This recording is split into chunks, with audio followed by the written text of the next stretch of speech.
그래서 하나님이 하신 일, 그 복음이 우리를 능히 견고하게 한다라는 걸 정확하게 다시 짚습니다. 사도 바울의 관점을 우리가 잘 이해해야 됩니다. 하나님의 말씀, 복음이 여러분들을 능히 든든히 세운다는 걸 꼭 기억해야 됩니다. 오늘 사도행전 20장 32절도 그걸 정확하게 얘기하고 있습니다. 우리가 물론 많은 말씀이 있어요, 성경에. 근데 강하게 영향을 받을 필요가 있어요. 중요한 구절들을 통해서 강력하게 우리의 기초를 다지고 그걸 받아들이고 나의 어떤 생각과 나의 마음과 삶의 중심에 잡을 필요가 있습니다. 그게 바로 이와 같은 말씀이에요. 주와 그 은혜의 말씀께 그들을 부탁하는데 왜 그러냐면 그 말씀이 너희를 능히 든든히 세운다고 했습니다. 이 복음의 말씀이 우리를 능히 견고하게 하신다는 것을 꼭 기억하셔야 됩니다. 여러분들이 이 세상에 살면서 무엇이 있으면 좀 든든할 텐데 라고 생각해 본 게 있을 겁니다. 분명히 있을 겁니다. 돈이 있으면 좀 든든할 텐데 이 생각을 해봤고 좀 좋은 집이 있으면 조금 불안하지 않을 텐데 이런 생각을 해봤을 것입니다. 근데 영원한 관점으로 보면 그건 아무것도 의미가 없는 거예요. 그런 생각은 결코 여러분들을 영원한 세계에서 든든히 세워주지 못합니다. 분명히 말씀을 드리지만 이 세상에서 진짜 만능으로 통하는 게 돈이고 사람을 든든하게 하는 게 돈입니다. 그건 이 세상에서의 사람들의 생각 속에서는 그게 맞는 얘기예요. 맞는 얘기입니다. 돈이 많이 있으면 든든해지는 마음이 있어요. 그건 저는 부인하지 않습니다. 이 세상을 살아갈 때 분명히 저도 그걸 인정합니다. 근데 그런 거에는 우리가 익숙한데 주님의 말씀에 대한 그 믿음이 돈보다 안 된다면 제가 볼 때 저와 여러분은 회개해야 되는 거예요. 왜냐하면 돈이 나를 든든히 세운다는 건 너무 잘 알아. 그리고 너무 반응을 잘 보여요. 생활 속에서. 그게 없어질 때 하면서 마음이 굉장히 피부로 와닿고 돈을 얻게 되면 굉장히 기뻐합니다. 근데 만약에 여러분의 신앙이 이 재물을 기뻐하는 것보다 덜하다면, 재물을 기뻐하는 것보다 이 말씀을 기뻐하는 것이 덜하다면 여러분은 지금 든든히 서고 있는 사람이 아닙니다. 여러분 꼭 그걸 기억하시기 바랍니다. 여러분이 진정으로 영원한 관점에서 든든히 설 수 있는 유일한 것은 주님과 그 은혜의 말씀입니다. 복음만이 여러분을 능히 든든히 세울 수 있다는 것을 여러분 꼭 기억하시기 바랍니다. 제가 여러분들에게 계속 강조하고자 하는 건 이게 바로 믿음이라고 그런 거예요. 저는 복음을 받은 사람인데 전혀 복음의 능력이 안 나타나요. 왜 그럴까요? 복음이 뭔지를 경험을 못한 겁니다. 제가 늘 얘기하죠. 경험을 못한 거예요. 복음의 능력이 뭔지 경험을 못했어요. 과연 내가 이 세상에서 소중하게 생각하는 걸 다 뺏긴다 하더라도 나는 주님 안에서 만족하고 감사하고 기뻐할 수 있는가? 이런 것들을 극적인 걸 생각해 볼 수 있어야 됩니다. 그럼에도 불구하고 나는 기뻐할 수 있다면 그 사람은 복음으로 충분한 거예요. 그 사람은 지금 복음 안에 서 있는 겁니다. 그 사람은 주님 안에 있는 겁니다. 주님을 가장 소중히 여기고 기뻐하고 있는 것입니다. 그러나 이 세상에서 다른 걸로 막 기뻐하고 있고 실제 정작 주님을 대할 때는 마음이 냉랭하고 별 기쁨이 없고 감사가 없고 늘 그렇다면 여러분은 아직 복음으로 변화된 게 아니에요.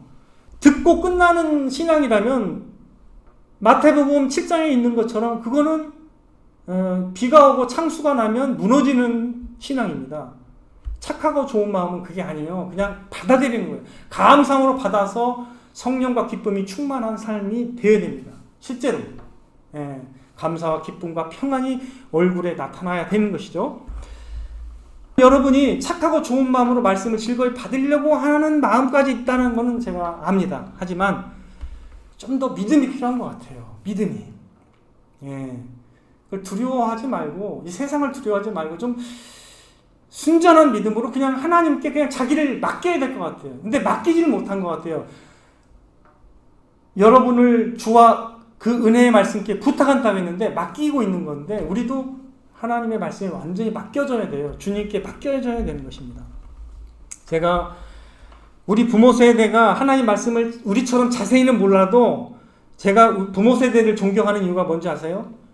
지식적으로는 좀 부족할 수 있어도 우리 부모 세대가 우리보다 훨씬 나은 게 많이 있어요. 그게 뭐냐면요. 노골적으로 말하면 부모 세대는요, 신실합니다. 신실하다는 건 순종한다는 뜻이에요. 페이스풀이라는 거예요. 충성된 자세가 있고 즐거이 반응하고 기꺼이 순종합니다. 어려워도 순종합니다. 근데요, 요즘은 어려우면 순종 안 해요. 제가 느낀 오늘날의 신앙은요, 다 계산해요. 최소한이에요. 최소한으로 하기를 원해요. 막 뭐 요구하면 싫어합니다. 이전 부모 세대를 왜 존경해야 되냐면, 저 그래서 존경해야 한다고 생각해요. 그분들은 충성해서 순종을 하거든요. 순종하는 삶이에요. 근데 오늘날은 순종 잘 안 해요. 삶이 잘 안 가요. 왜? 너무나 개인주의됐고 문화의 영향을 받아요. 문화의 영향을 받기 때문에 그걸 거스릴 정도로 강력한 복음이 아니면 다 그냥 제각기 삽니다. 제가 늘 얘기하지만 말뿐이에요. 예배 드릴 때뿐이라는 거예요. 그러나 그분들은 약간 지식적으로, 약간 신학적으로 통일성이 없고 약간 좌충우돌 한 것도 있어요. 하지만 순종하는 삶이 그냥 기본적으로 있어요. 말씀하시면 순종하고 그 다음에 그 말씀을 귀중하게 여깁니다. 그래서 그분들은 우리에게 충성하는 거, 순종하는 걸 보여줬어요. 근데 우리가 과연 그런 걸 보여줄 수 있을까? 저는 이런 도전을 하고 싶어요. 과연 우리는 순종하는 게 있고 하나님의 말씀을 기쁘게 받아들이는 그런 자세를 보여왔는가? 저는 그런 면에서는 좀 아쉽다고 생각해요. 저는 그것에 대해서는 여러분들에게 말씀드릴 수 있습니다. 여러분들이 좀 그런 건 부족해요. 너무 어떤 여러 가지에 갇혀 있어요. 갇혀 있어가지고 기쁨 이런 거 자원한 표현을 잘 안 해요. 기쁘고 감사하고 만족스럽고 뭔가 막 자원하는 이런 건 없어요. 예, 그게 이제 우리의 그 유약함이라고 생각합니다. 우리 교회 전체의 유약함, 저의 유약함이자 여러분의 유약함이라고 저는 생각해요. 그렇기 때문에 제가 비난의 목적으로 갖고 있는 건 아닙니다. 왜?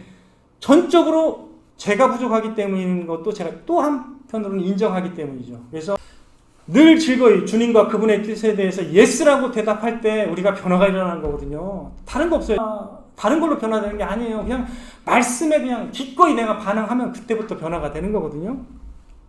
자, 여러분들이 진정으로 주님께 여러분의 삶을 의탁하기를 원하십니까? 그렇다면 여러분들은 기꺼이 주님의 뜻에 예스하는 마음으로 반응하시기를 바랍니다. 여러분의 삶의 주인이 주님임을 인정하면서 그 주인의 뜻을 기뻐하고 즐거워하는 신앙이 되기를 여러분들이 원해야 되는 것입니다. 제가 아까 말씀드렸던 것과 같이 재물을 기뻐하는 것보다 더욱 주님의 말씀을 기뻐하고 사랑해야만 하는 것입니다. 주님의 말씀에 여러분들의 마음을 활짝 열어야 됩니다. 만약에 여러분들이 이런 것에 대해서 마음을 닫기 시작하면요, 사실 이게 형식적인 신앙이 돼요. 사실 그건 뭐 더 이상 제가 말을 하지는 않겠지만 더 이상 변화는 없습니다. 우리가 사람 앞에 보이라고 그러한 자세를 보이라고 권면하는 게 아닙니다. 하나님의 백성의 기본적인 자세고 또 그리스도인의 자세는 그겁니다. 그걸로 자신을 입증하는 거예요. 우리가 하나님을 기뻐하고 주님의 뜻을 기뻐하고 또 그 안에서 만족하는 것으로 우리 자신을 입증하는 거기 때문에 하나님의 백성은 다 그렇게 살아야만 하는 거예요. 그게 마치 막 강요로 느껴져서는 안 되는 거예요.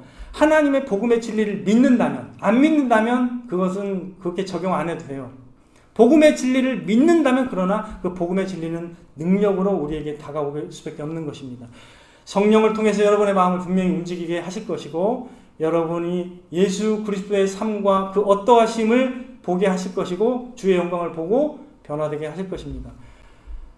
물론 어떤 부분은 좀 더디게 변화되는 부분도 있습니다. 그거를 제가 얘기하는 게 아닙니다. 그런 모습은 늘 있는 거예요. 우리한테 서서히 변화되는 것도 있습니다. 하지만 우리의 중심은 분명한 변화가 있어야 됩니다. 우리의 중심이 변화가 있고 나서 더 온전해지는 것이기 때문에 제가 모든 것을 예수님의 모습에 비춰볼 때 우리가 부족하다 이걸 얘기하는 게 아닙니다. 그거는 누구나 다 부족하는 거기 때문에 계속 주님의 모습을 닮아가는 과정에 있는 것이기 때문에 그것은 계속 격려할 내용이지 뭘 비난할 건 아니에요. 하지만 하나님의 복음은 분명하고 약속이 있는데 우리가 만약에 변화가 되지 않는다면 우리가 아직 복음의 진리에 서 있지 않다라는 걸 얘기하는 거죠.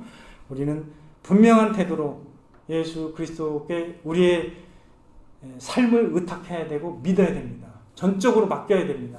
주님의 뜻대로 하겠습니다. 전적으로 제가 주님의 뜻을 따르겠습니다. 이런 자세로 주님을 믿고 따르고 주님을 사랑해야 하는 것입니다. 하나님을 알고 그리고 기뻐하고 즐거워하는 만큼 여러분들은 복음의 진리 위에 서게 될 것이고 그리고 변화가 될 것입니다. 달리 표현하면 그것은 바로 주와 그 은혜의 말씀께 의탁된 삶입니다. 하나님과 그의 말씀에 이렇게 의탁된 삶은 반드시 그 삶은 든든히 서게 되고 변화된 삶을 살아가게 되는 능력의 삶이라고 저는 믿습니다. 복음의 진리와 그 능력이 있기 때문에 반드시 여러분이 진짜 믿음만 있으면은 즐겁게 받아들이려고 하는 그 믿음만 있으면요 여러분의 삶이 변화될 것이라고 믿습니다. 그런 은혜가 저와 여러분에게 더욱 넘치게 되기를 주님의 이름으로 축원을 드립니다.